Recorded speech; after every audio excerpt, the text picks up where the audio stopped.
process of writing is very interesting because there are no rules. My system has been from the beginning, I have to get it all planned in my head before I start. Writing is very hard work.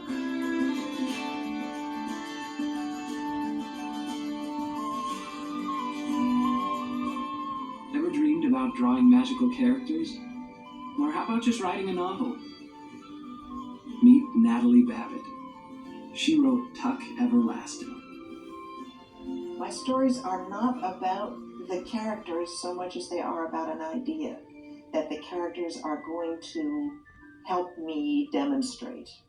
Early on, as early as she can remember, Natalie loved all kinds of children's stories. She loved the wonderful drawings and how the stories could take her anywhere. That's one reason she dreamed of becoming a writer. The reason why I went into children's books was a double reason. One was because I wanted to be an illustrator. But I realized very quickly when I started doing my own writing that when you are writing for children, you can deal with very big ideas in the kinds of books that children enjoy reading. Natalie was born in Ohio in the 1930s, and growing up she read as many fairy tales and myths as she could get her hands on. And wouldn't you know it, there was this one day when, like in a fairy tale, her whole life changed. When I was in 4th grade, my mother had sent away for a copy of Alice in Wonderland. And when it arrived, we sat down, I will never forget this, sat down on her bed to look at it. And I fell in love with the pictures because they were funny and they were beautiful. So I decided that's what I wanted to do. Natalie's mom dreamed of being a painter and a writer herself, but decided to give that up to raise a family. But when she saw how Natalie loved drawing, she did everything she could to help her young daughter go after her dream. My mother was really the inspiration for me in many ways because she was a painter. She didn't have anything to do with the writing part except that she read aloud to us all the time when we were growing up. I think that my father gave me that part because he was a great word lover and a very funny man and did wonderful things with the language. Natalie's interest in art was not only encouraged by her parents, but by her teachers in high school as well. With all this support, it was easy for Natalie to decide that she wanted to major in art at college. My mother decided that I should go to Smith College because it had a very good theater department. And she thought I should be in theater because I could be a set designer, because it would combine all the things that she thought I was good at.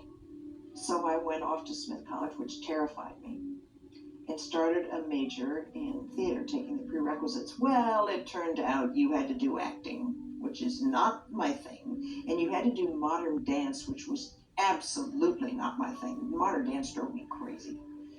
So I dropped out of those courses without telling anybody, and I switched over to studio art. And after college, I did what people in my generation did. We got married instantly before the ink was dry on our diplomas, and we started having babies. I still wanted to be an illustrator, but it was slipping away. In 1963, The Feminine Mystique was published. This groundbreaking bestseller spoke out on women's rights and empowered them to follow their dreams, to go after any career they wanted. My friends and I, all of us in my generation, I think, were pretty unhappy on one level, but we didn't know that, and we thought each one was the only one.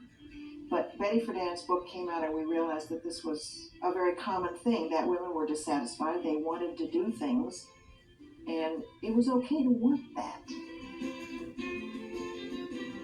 My husband was studying for his doctorate, so he was home, and I went to him and I said, I have a good title for what I think would make an interesting picture book.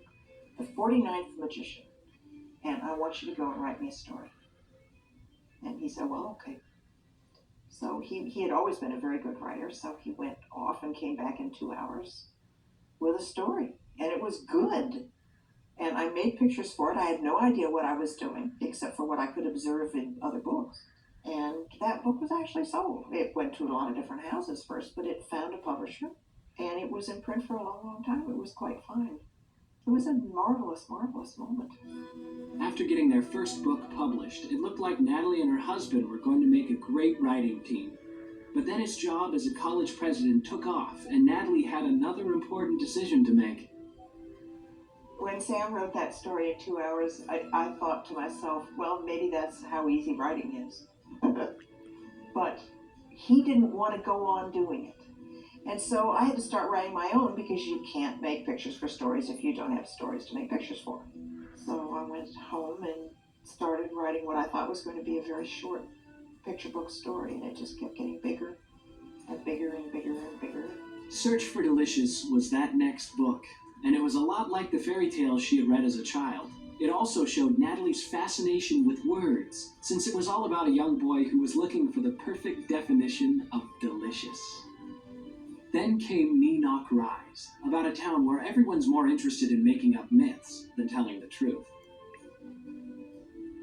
Natalie also used myths in a series of stories she called the Devil's Storybook. The Eyes of the Amaryllis told a story about nature, another one of Natalie's favorite themes. The whole business about man and competing with nature and nature's dominance really became real to me when we moved from southern Ohio up to a suburb of Cleveland on Lake Erie. The storms up there I still miss. They were wonderful, dramatic, heavy, terrible thunderstorms and blizzards and so forth. And there's absolutely nothing you can do. And you can stand there and watch it. And for me, it was not so much as a question of giving in as it was a very comfortable feeling of having found my place and how little human beings really matter. And there's something that's a great relief in that. The books that followed contained a combination of fantasy and reality, including one of her most popular stories of all. Tuck Everlasting asks a lot of interesting questions about being human and about living forever, and Natalie tells it with some of her favorite examples from mythology. The tree in Tuck Everlasting really is taken directly from the myth about Yggdrasil and the old tree religion.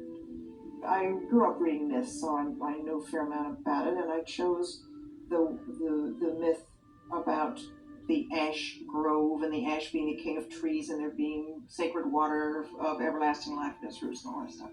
And so the tree in the wood and the spring are based on that particular myth. Tuck Everlasting is about what it might really, really be like to live forever. Not in some fairy tale, but in real life. Winnie Foster is a lot like me in a lot of ways. And so she represents my attitudes about everlasting life. Therefore, I knew when I began that story that she would choose a normal life.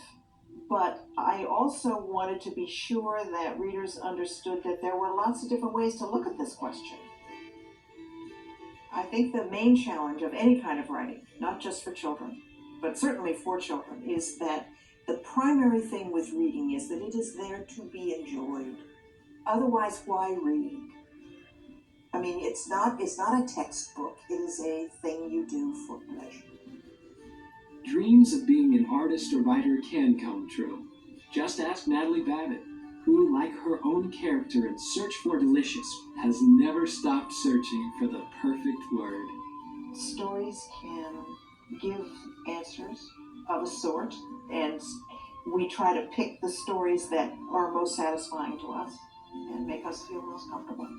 But we always need them. We always need the answers to those terrible, terrible questions. Who are you, and where are you going, and where did you come from?